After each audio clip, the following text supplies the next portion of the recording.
It is often said that the love of money is the root of all evil, but history suggests a far more fundamental culprit: irrationality, the stubborn refusal to align one's thinking with facts, incentives, and the hard realities of human nature.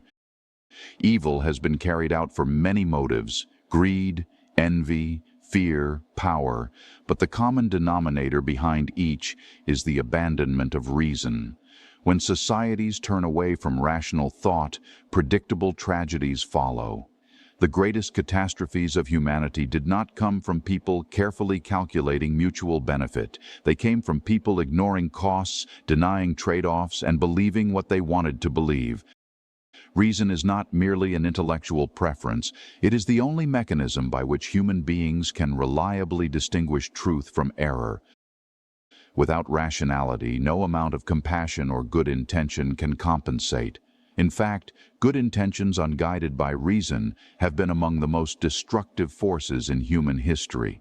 The hallmark of folly is the desire to judge policies by their intentions rather than their results. Irrationality invites this error because it allows emotions, slogans, and wishful thinking to overpower the quiet, unforgiving voice of reality. Look no further than the ideological movements of the 20th century. Totalitarian regimes did not rise merely because a handful of villains desired power. They rose because millions of people suspended reason in the face of grand promises. Soviet communism, for example, was built on the irrational belief that human nature could be remolded by decree, that incentives could be abolished without abolishing productivity, that envy could be repackaged as justice, and that abolishing prices could somehow make wealth more abundant. These ideas were not just wrong, they were irrational, contradicting observable human behavior across centuries. Yet irrationality proved seductive, and the consequences were measured not in economic inefficiency, but in tens of millions of lives. Irrationality flourishes when people stop asking the most basic questions. Compared to what? At what cost? What are the incentives? These questions are essential to any responsible thinking. They disrupt fantasies. They force a confrontation with reality, and reality is precisely what irrational belief systems cannot withstand. Consider the modern refusal to acknowledge trade-offs in criminal justice.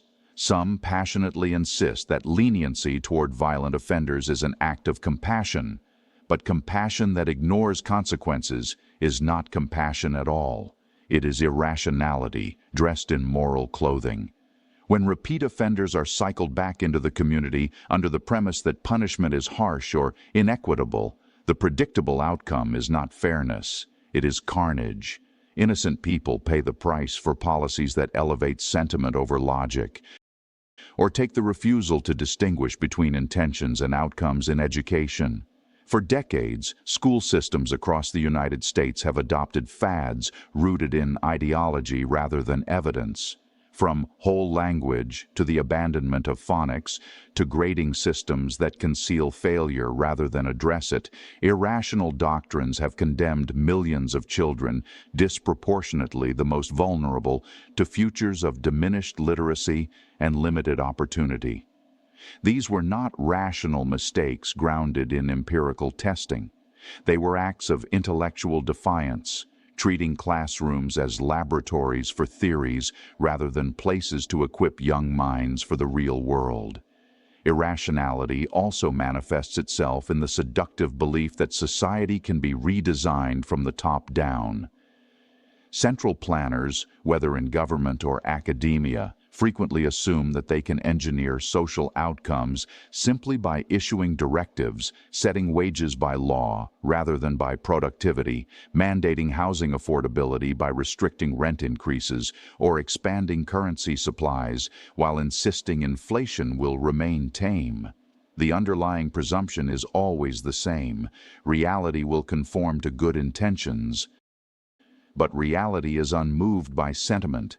Prices will adjust, incentives will shift, scarcity will assert itself.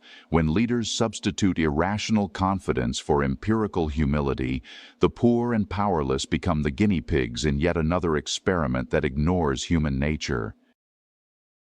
Even at the personal level, irrationality breeds harm.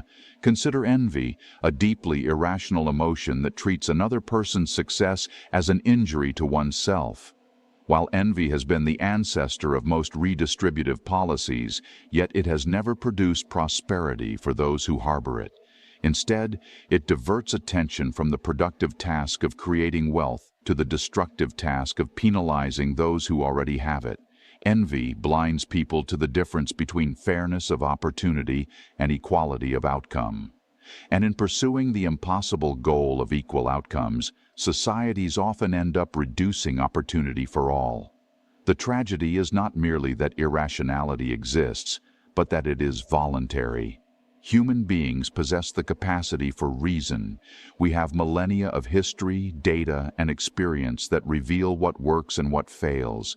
Yet rationality requires effort to examine evidence, to resist emotional impulses, to accept uncomfortable truths, and to rethink prior beliefs. Irrationality requires no such discipline. It offers psychological comfort, moral posturing, and the illusion of certainty. If rationality is humanity's compass, irrationality is the decision to sail without one and then blame the ocean for the rocks. Evil thrives in such conditions because people who refuse to think cannot recognize danger until it has engulfed them.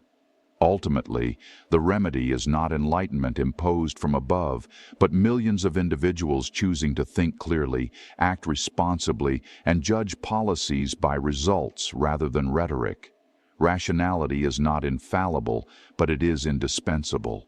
And until societies embrace it, irrationality will remain, not merely a mistake or a weakness, but the root of all evil. Can you say why America is the greatest country in the world? Freedom and freedom. So let's keep it that way. Well, I think it's time we ask ourselves if we still know the freedoms that were intended for us by the Founding Fathers. Everything in the Bill of Rights tells the government what it can't do to restrict my freedom. Make government more the servant and not the master of us all. In this free nation, we do not choose to be ruled. We elect to be governed. Do not support your own oppressors. Stop letting the system exploit you. I think that the real job that we have that confronts us is to somehow be able to sell our fellow Americans on the moral superiority of personal liberty. I would remind you that extremism in the defense of liberty is no vice.